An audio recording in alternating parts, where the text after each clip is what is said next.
Hello, welcome to Lemon Studios, where we talk anything and everything entertainment. I'm, of course, the Lemon himself, Zeke Lemon, and this is my review for The Amateur. But before we get into that, let's get the house cleaning out of the way. Sherry, I'm to leave a like, comment below, let me know your thoughts on The Amateur, and of course, hit that subscribe button as it helps me grow into my YouTube career. I would greatly appreciate it. Now, all that out of the way, let's get into the review, shall we? So, The Amateur, starring Rami Malek, and it is the story about a guy who works for tech support. I suppose they never really fully describe what his job title is. He works in the negative fifth floor when it comes to the CIA. He mainly deals with computers.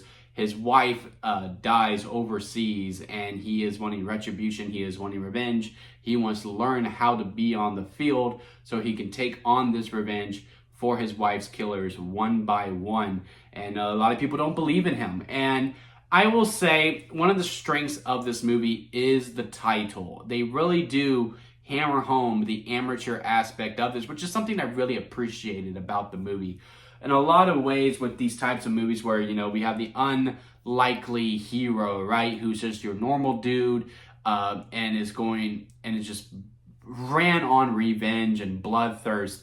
And they have that one quick training montage, if you will, and all of a sudden they're like a level 5 black belt, trained assassin, cold in the head, no feelings whatsoever, and they can just go on this rampage whatsoever. And I do like those movies too, to an extent, but I do always appreciate and respect a movie that goes, no, let's go the real route with it. Let's show him training, but he sucks at it, and that the trainer is just being straight up with him, like, look, you can't be turned into a killer no matter how many times I train you. You just either have it or you don't, and you just don't got it. And when he is out on the field, he gets his ass kicked when he's in a fight. He has to think of different ways in order to get one up on his enemies. It's a really cool aspect of the film within it, and I also really like the cat and mouse game between him and the CIA, because he is not supposed to go on this mission. He finds some dirt on some other CIA agents, and that's how he is able to get into the training and get the resources that he needs in order to go on this. And then after that, there is a cat and mouse game between him and the CIA, and then him being where he's the mouse and they're the cat, and then there's also where he's the cat and they're the mouses for the actual villains. And there's some other cat and mouse games throughout, just like 4 different types of cat and mouse games where you have to figure out, okay, well, you're the cat and you're the mouse. Okay, in this aspect, you're the cat and they're the mouse. And then in this aspect, you're the cat and they're the mouse. It's a really cool aspect of the whole entire film, and I do really appreciate all that with how real it feels the whole way through. The movie really takes its time. In some ways, I respect it, but most of the time, that is the main downfall when it comes to this film. There's just too much not dead space, because I do think every scene really means something, because you really do get behind Rami Malek's character Charlie, and you really understand where he's coming from, and you really do want him to succeed. And when we do get to those spots when the action is happening, which is very, very brief throughout these movies, I'm not someone who needs constant boom, pow, wham, bam, thank you, ma'am throughout my action flicks or my thriller flicks. I don't. If you can go slow and you can keep that tempo maintaining where it's still consistent throughout the whole entire way through, where it's not necessarily a slow burn, but you just have a methodical pace to your film, and you can still feel like an hour and 30, even though your movie is 2 hours. This does not have that methodical pace. It's not a slow burn. It's just slow. And this movie is about 2 hours and 3 minutes. Boy, does it feel like 3 in some aspects of it. Some scenes just go on way too long. Some scenes, I just don't know why they're there. And again, just going too long. I think if we would have trimmed a few of these scenes up, we're probably looking at an hour and 45 of this film. And I think that part would have been perfect for what they were setting out to do. And the other thing that really is that I just didn't like about the film, to be completely honest with you, is the ending. Because again, it's very slow. It's trying to be methodical throughout. It's taking its sweet times through victim 1, victim 2, victim 3, right? But then when we get to the final victim, it's almost like everyone realized, oh, wow, we're almost out of time. Go, go, go, go, go, go, go, go, go, go. And some of these other storylines that were set up in the background that sure, the main storyline gets wrapped up, which I wasn't a huge fan of.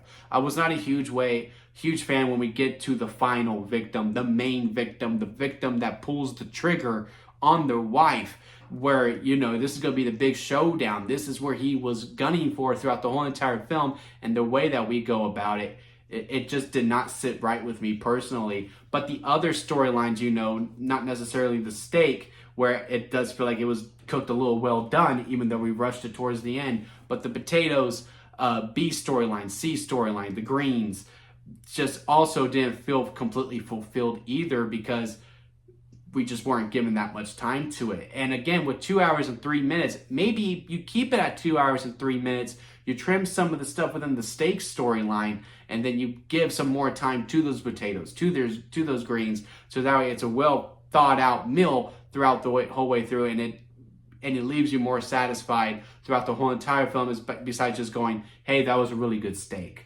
And at the end of the day, I can't fully recommend you to go to the theater to go see it. I just don't see, again, just due to the pace alone, really, and the ending, is just too much dead space throughout, where too many scenes just go on a little too long, where I am just going, I don't think you'll have that good of a time in the theater. I can see a lot of people really enjoying this movie. There's a lot of things to really enjoy about it. Like I said, the realism to it.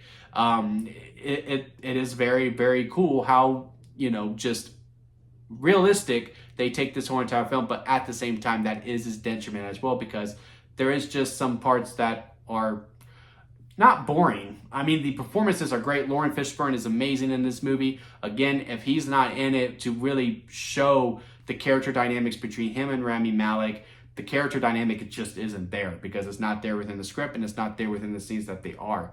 I would imagine there is a much longer cut of this film, where there are more scenes with Lauren Fishburne, and also another actor that's pretty big, John Berthal. I would assume there's some more scenes with him too, because even though they're second and third build within this film, they're not in it a whole lot. This is Rami Malek's film, and he should have most of the screen time. Hell, every time there's a frame in the movie, he should be in it, absolutely. But I would imagine that there were some other scenes as well that just didn't make the cutting room floor, because again, they felt very, very tied to this 2 hour runtime. But yeah, at the end of the day, I can't fully recommend you to go to the theater for it. Streaming, I think it's better suited for, to me personally. But if you want to go out to the theater, by all means, go ahead. I just don't think it's going to be that great of a time.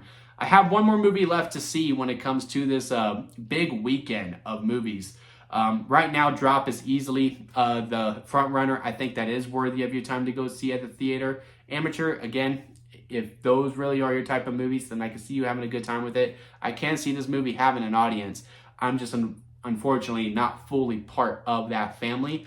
I had a good time while watching it. Like, if I had to rank it on the lemon scale, where it goes sour lemon at the bottom, expired store-bought lemonade where it's really bad, but hey, there's some good. Store-bought lemonade, there's good, but hey, there's some bad. Lemonade in the middle, and hey, it's a movie. Freshly squeezed lemonade right above that, where hey, it's really good, minor problems. And the strawberry lemonade at the very top, because that's the best kind of lemonade.